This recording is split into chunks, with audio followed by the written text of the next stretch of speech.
This channel does not promote any violent, harmful, or illegal activities.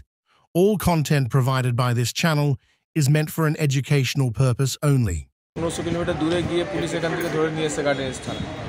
আর এখানে সাইনি ঘোষ যখন ভগবান শিবকে অপমান করে, যখন এখানে মহুয়া মৈত্রা যখন মা কালীকে নিয়ে অপমানজনক কথা বলে, যখন ফিরাদ হাকিম দাওতে ইসলাম দেয়, যখন ফিরাদ হাকিম বলে যারা ইসলামে জন্ম নেয়নি তারা দুর্ভাগ্য নিয়ে জন্ম নিয়েছে, যখন ভাগীরথী নদীতে কেটে ভাসিয়ে দেওয়ার কথা বলা হয় ওনাদের বিধায়কের দ্বারা, যখন সিদ্দিকুল্লাহ চৌধুরী বলে যে আমরা পুরো পশ্চিমবঙ্গকে অচল করে দেবো, কলকাতাকে বন্ধ করে দেবো, সব কটা থানা আমরা বন্ধ করে দেবো, বিভিন্ন বক্তব্য তো আপনারা শুনেছেন।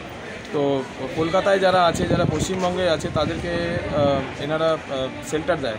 যখন হিন্দুদের বিরুদ্ধে, হিন্দু ধর্মের বিরুদ্ধে যখন কোনো কথা বলা হয় তখন এনারা শেল্টার দেয়। আর যখন একটা বাচ্চা একটা যে ক্ষমা চেয়ে নিয়েছে, ক্ষমা প্রার্থী, আমরা জানি সে ভুল করেছে, সে ভুলের ক্ষমা চেয়েছে, সে পোস্ট ডিলিট করে দিয়েছে, তারপরেও তাকে এইভাবে হ্যারাসমেন্ট করা। একটা লয়ার স্টুডেন্ট, ভালো ব্যাকগ্রাউন্ড থেকে বিলং করে, সে কোনো পলিটিক্যাল পার্টি থেকে বিলং করে না, সে ভারতীয় জনতা পার্টিও করে না, সে বিশ্ব হিন্দু পরিষদ করে না, সে বজরং দলও করে না। এখানে মমতা বন্দ্যোপাধ্যায় কি আমাদের এখানে কি সেট করেছেন রোল মডেল? উনি তো আমাদের সিএম। উনি বলেন হিন্দু ধর্ম গন্দা ধর্ম, উনি বলেন রেড রোড থেকে নামাজ পড়ার পরে বলেন কাফিরও খিলাফ লড়না হ্যাঁ, উনি বলেন কুম্ভকে বলেন মৃত্যু কুম্ভ। তো যে মুখ্যমন্ত্রী এইভাবে কথা বলে, এই ভাষায় কথা বলে, সেই মুখ্যমন্ত্রী বা সেই পুলিশের দ্বারা এইসব অ্যাক্টিভিটিগুলো দেখে না খুব হাসি পায়। এরা অপব্যবহার করছে, এরা নিজের ভোট ব্যাংকে খুশি করার জন্য মুসলিম তোষণ করছে। এরা হিন্দুদেরকে থার্ড ক্লাস, সেকেন্ড ক্লাসও নয়, থার্ড ক্লাস সিটিজেন বানিয়ে রেখেছে পশ্চিমবঙ্গের মধ্যে। বাড়িগুলো মার্ক করে করে, দোকানগুলো মার্ক করে করে জ্বালিয়ে দিচ্ছে, পুড়িয়ে দিচ্ছে। যখন 3 দিন 4 দিনের বাচ্চাকে কোলে নিয়ে নৌকো করে মুর্শিদাবাদ থেকে রাতের অন্ধকারে মালদা চলে যাচ্ছে আমাদের মায়েরা, আমাদের বোনেরা, যখন আমাদের এখানে বাবা পুত্রকে খুন করে দেওয়া হচ্ছে, কেটে দেওয়া হচ্ছে, সেখানকার যারা নেতা মন্ত্রী, সেখানকার যারা চেয়ারম্যান তৃণমূলের, তাদের নেতৃত্বে করা হচ্ছে, তাদের বিরুদ্ধে তো কোনো কথা বলা হয় না। অনুব্রত মণ্ডলকে ধরছেন না কেন?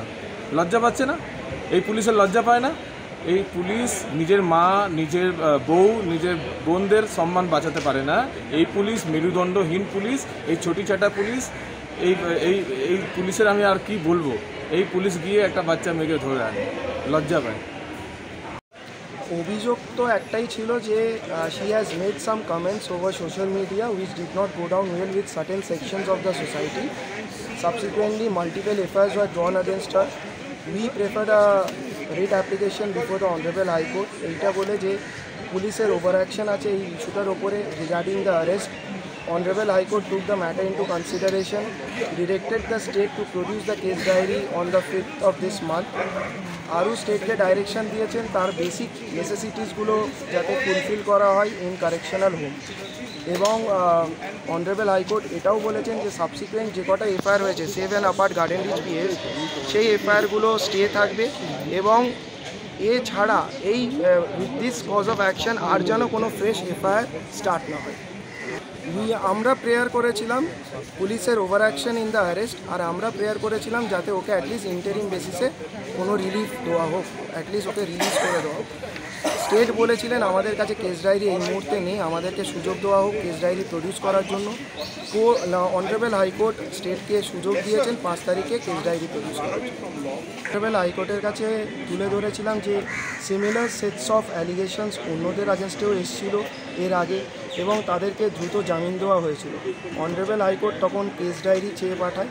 স্টেট তখন বলে যে আমাদের কেস ডায়েরি আজকে উপস্থিত নেই, আমাদেরকে সুযোগ এবং সময় দেওয়া হোক আমাদের কেস ডায়েরি প্রডিউস করার জন্য। অনারেবল হাইকোর্ট অ্যাজ সাচ 5 তারিখ the next date of vacation court honourable high court direction দিয়েছে যাতে স্টেট কেস ডায়েরি প্রডিউস করে। আমরা এর আগে যে সেলিব্রিটিরা বা সোশ্যাল মিডিয়া ইনফ্লুয়েন্সারদের কমেন্টসের ব্যাপারে আমরা অনারেবল হাইকোর্টকেও জানিয়েছিলাম যে in similar sets of cases honourable supreme court কীভাবে তাদেরকে রিলিফ দিয়েছে।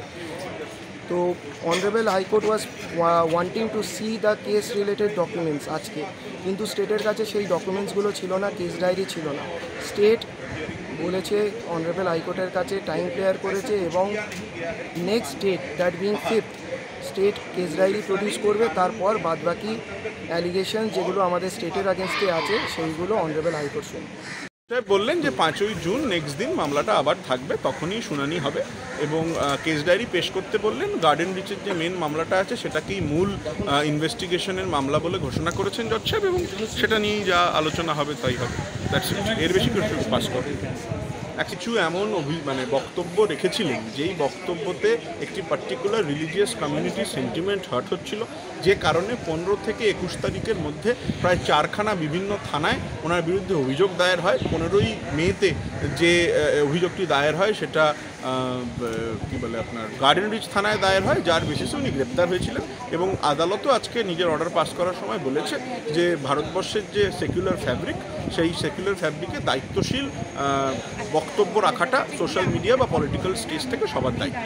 আইনের ছাত্রীর অনেক বেশি দায়িত্বশীল হওয়া উচিত, এটাই আমরা মনে করি। সেই জন্যই লোকে আইন পড়তে আসে, তা নাহলে তো বাংলা ইংরেজিও পড়া যেত। কাউকে ছোট করছি না, কিন্তু এটাই নিয়ম।